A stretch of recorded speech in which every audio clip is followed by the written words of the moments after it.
Welcome to this explainer. Okay, today we are diving into a true crime story pulled fresh from the news, and let me tell you, it is as absolutely bizarre as it is brazen. We're looking at the bizarre Bugge Bihu heist. We're going to break down an incident that recently unfolded in Guwahati, Assam, and it's one of those stories that proves reality, and honestly, the choices people make can be way stranger than fiction. We'll map out exactly who was involved, the incredibly eclectic stuff they stole, and the downright comical way they went about it, sticking strictly to the facts released by local authorities. So you really have to ask yourself, how in the world did traditional festive attire become the centerpiece of a bizarre burglary? I mean, it literally sounds like the setup for a slapstick comedy movie, right?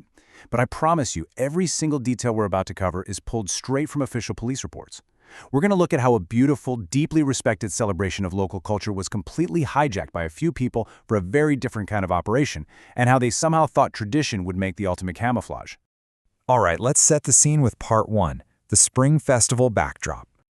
To truly grasp the sheer absurdity of this crime, you've got to understand the atmosphere in the city at the time. The Guwahati police officially described the state of Assam as swinging to Bohag Bihu. Now, Bohag Bihu is the incredibly vibrant spring festival in Assam. It's the Assamese New Year. We're talking immense joy, cultural celebration, feasting, and community gatherings everywhere. People are out, dressed to the nines, celebrating life. And it was exactly this massive, joyous distraction that our culprits decided to exploit. While everyone else was busy celebrating, they saw an opening. Which brings us to our second chapter, a most unusual disguise. Let's meet the crew behind this highly ill-conceived plan. It was a trio. First up, we've got 32-year-old Jan Moni Sharma, originally from Sipajar. Then, right beside him, his wife, Dhanata Devi. And rounding out the group is 31-year-old Gagan Barman. What's really fascinating here is the dynamic. You have a husband and wife duo teaming up with an accomplice. While families all across Guwahati were heading out to enjoy the Bihu festivities, this specific trio had a highly illegal agenda. They were methodically plotting a house burglary. But you know, plotting a burglary means you need to blend in, right? Well, a Mekhala Chador is traditional festive attire. It's this stunning two-piece garment traditionally worn by women in Assam, and it's proudly displayed during festivals like Bohag Bihu. It's elegant, it's a deeply respected symbol of local culture. It is not, however, typically known as tactical gear for a heist. And this is where the story goes completely off the rails. In any normal festive setting, who would usually wear the Mekhala Chador? The wife, Dhanata Devi, she was right there. But who actually wore it during the crime? The 32-year-old husband, Jan Moni Sharma. Yes, no joke. According to the police, Sharma literally draped this traditional two-piece women's garment on himself to hide his identity. Instead of having his wife wear it to blend in naturally, the husband wore it as a disguise. It's a bumbling, completely unconventional method that immediately caught the attention of both the public and the cops. Moving right along to part three, the haul and the investment. So the trio manages to infiltrate a house during the festivities. They grabbed the standard break-in items, gold and cash, but then they made some really weird choices. They also stole Muga silk and jute. I mean, raw or processed jute? It's a wildly eclectic mix. Stealing heavy agricultural fibers alongside precious metals totally points to a frantic grab absolutely everything you can approach.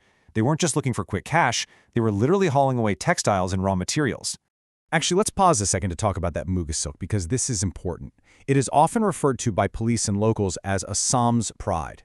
This is an incredibly valuable, naturally golden silk unique to the region. By bagging this, they weren't just stealing someone's clothes. They were walking off with a high-value piece of cultural heritage right in the middle of a heritage festival. So, what was the grand endgame with all this loot? Well, the Guwahati police described the master plan with a heavy dose of sarcasm, calling it their idea of investment. Instead of laying low, they took the stolen gold and promptly tried to pledge it to secure a bank loan. They literally tried to use the proceeds of a Bihu burglary as collateral for legitimate banking. It gives you a pretty fascinating glimpse into the very flawed logic of this crew. And that leads us to our final chapter, swift justice and a warning. The local authorities were already on high alert for the festival, and their response was lightning fast. The East Guwahati Police District team, specifically operating out of the Basista Police Station, tracked them down. And they didn't just nab one guy, they dismantled the entire operation, successfully arresting Jan Moni Sharma, Dhanata Devi, and Gagan Barman, all three of them. When the cops made the bust, they uncovered the full, bizarre reality of this setup. They recovered wigs, handbags, tools, a van, and a scooty.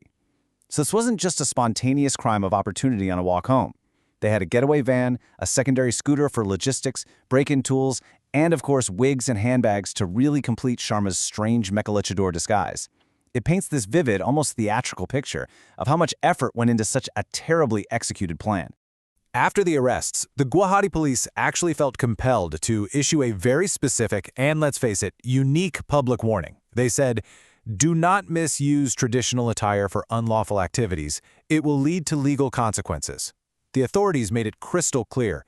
Disrespecting deeply held cultural garments by using them as criminal camouflage isn't just highly offensive to the community during a sacred time, it will absolutely land you in a jail cell.